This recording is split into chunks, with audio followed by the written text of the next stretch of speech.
Britain experienced its first wave of conversions to Islam during the Victorian era, which spanned from 1837 to 1901. It was a time of technological advances, scientific progress, exploration, and the geographic expansion of the British Empire. To those nostalgic of the era, it was a time of unlimited possibilities where on a single passport one could travel to the furthest points of the globe.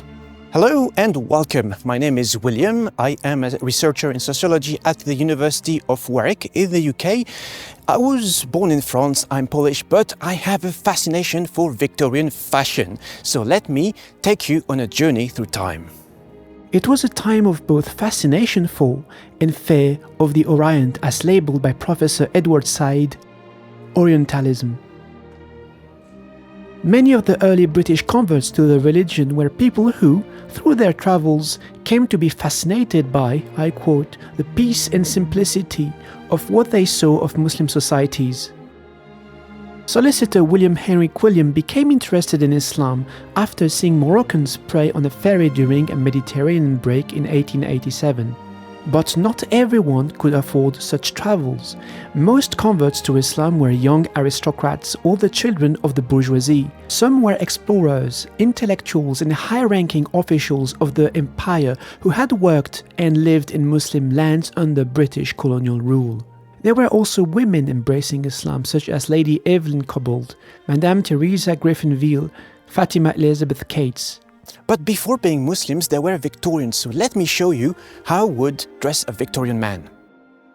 For this video, I have let my hair, my beard and my moustache grow a little bit to espouse as closely as possible the Victorian Muslim look, which I concede is not very practical if you want to drink a milkshake. I will skip the whole underwear and trousers part because what I want to show you is the top layers. My shirts are all reproductions of Victorian shirts with their very characteristic pleated front that you can see here and club collar. You would see the club collar worn by various British Victorian Muslims on these pictures. Many Victorian shirts would also sport a winged collar, descendant of the Gladstone collar, named after Prime Minister William Gladstone. While my shirts are mainly reproductions, this is an authentic Edwardian collarless shirt with starched front. It is collarless, you would need to add a collar to it, and it doesn't have any buttons. Instead, you must use shirt studs. One key difference between these shirts and the modern one we use is that they are very, very difficult to iron. And I don't know, it's maybe the way the fabric was weaved, but it is very, very difficult even with a steam iron. So what I usually do, if you have very old clothes as well, is I spray a little bit of vinegar before ironing, so it relaxes the fabric, and with the heat of the iron, the smell goes away naturally. On top of your shirt, you would like to wear a cravat or ascot if you reside in the United States. So this is the ancestor of the modern tie. Victorian Muslims would as well wear ties a bit closer to the modern style that we know. The ascot or the cravat in that case was for a bit more formal occasions. On top of your shirt and your cravat, you would of course wear a waistcoat. These have a very, very distinctive style if you compare them with the modern ones. The modern ones are much more plunging, and you see this one is a bit more higher up. It has a collar and at the same time 2 pockets. Some of these Victorian waistcoats have up to 4 pockets, where one would usually store their watch or their monocle. Clip the chain here, usually on the middle button. So this is the usual look with the shirt, the cravat and the waistcoat. And before you go out, you would naturally wear a coat. So this one is a double-breasted frock coat made completely out of wool.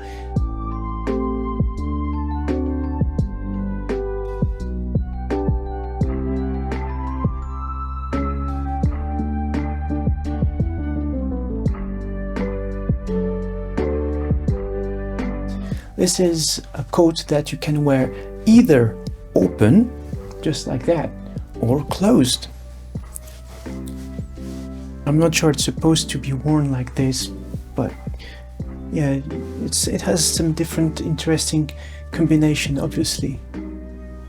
The shoes I have look like historically accurate Oxford boots. However, there is an anachronic element because to make my life easier, I've ordered some with zippers, which would not be invented before 1917. To complete the look, a leather briefcase, as any professor would own, and a small steampunk touch with these round glasses.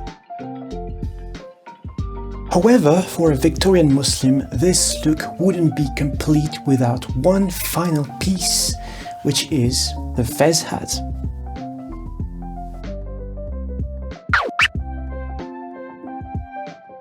And here I am, ready to give a lecture in sociology at Cambridge.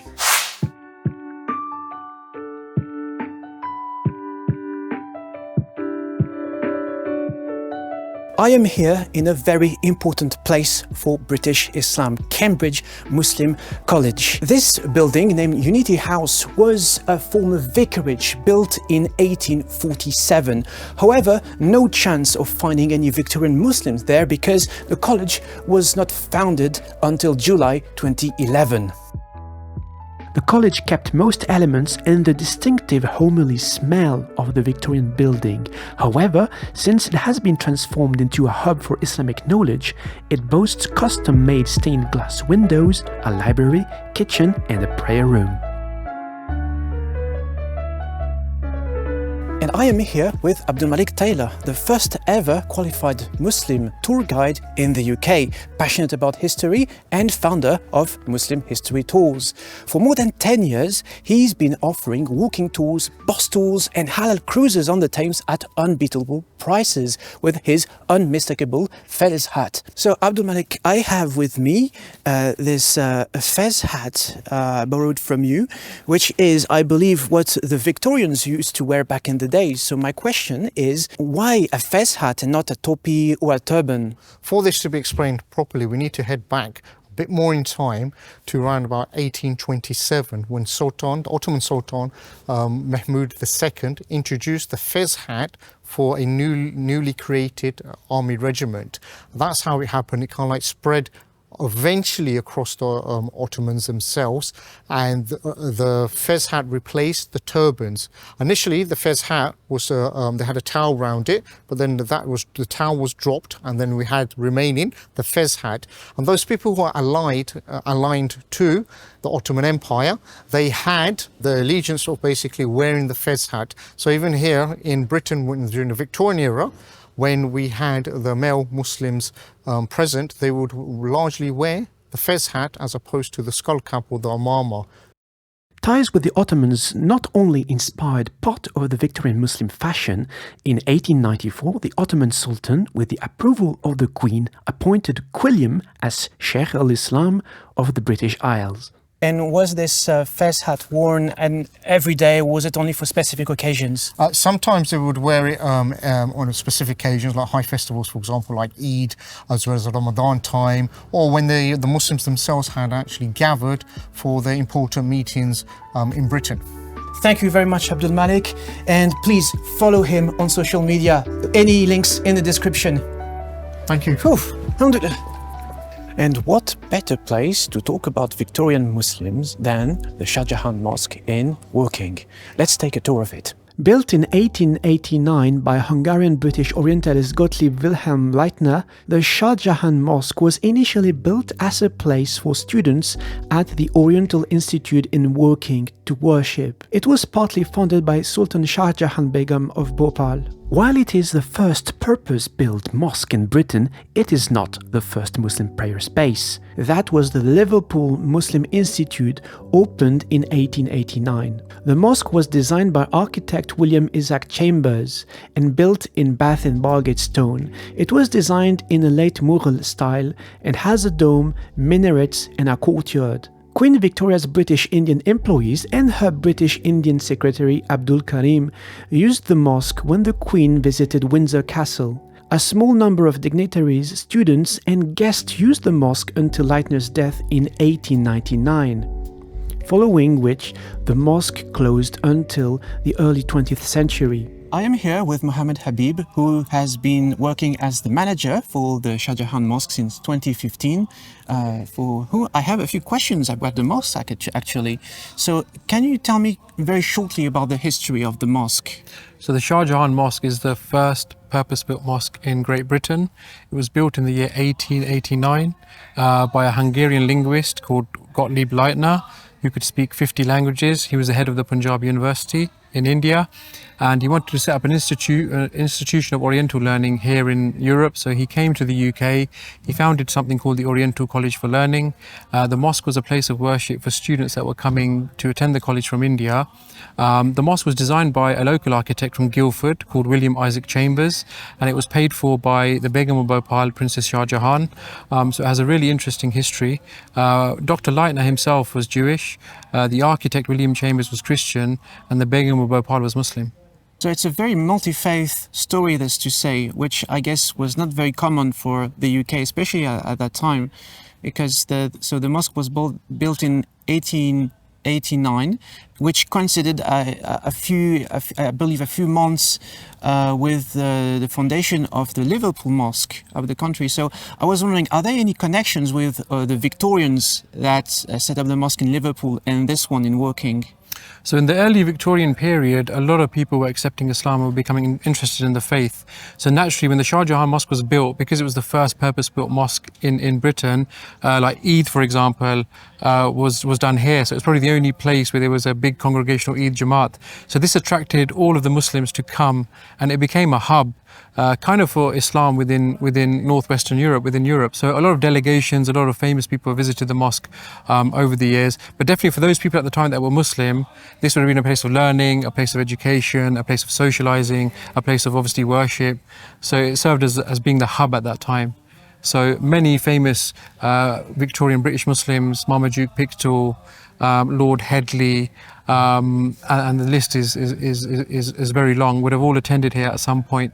And is the building on the outside or the inside exactly the same as it was built back in the days? So the Shah Jahan Mosque is the only Grade 1 listed mosque in Britain.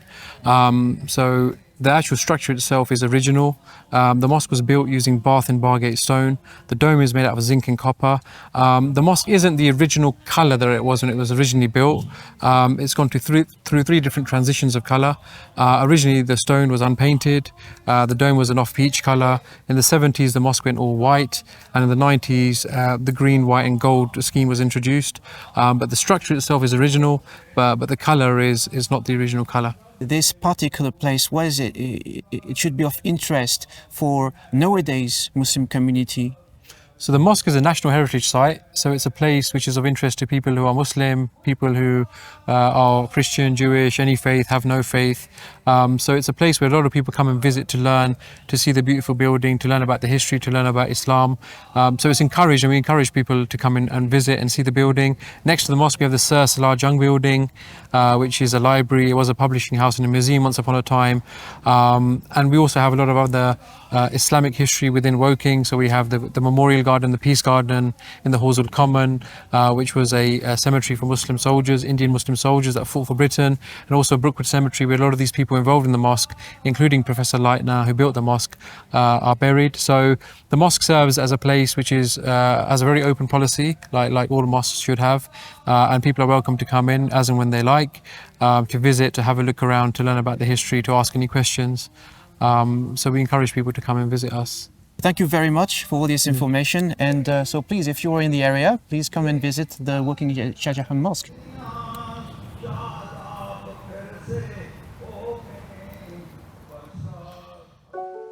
I've always had this fascination for Victorian fashion, not because I am nostalgic of the empire or that very dark period that was the Victorian era, which coincided with the exploitation of the poor, not only in England, but also across the globe, the stealing of trillions worth of commercial property, the indenture system, and much more. Victorian clothing is very much part of my healing journey, and let me tell you why. When I was at the lowest, I had to rewrite my story in a way which I would imagine myself as this fictional renegade, which would have the confidence, which would have the sense of adventure that I had lost. Imagining myself as this fictional character allowed me to say that no, I will not let others define my life.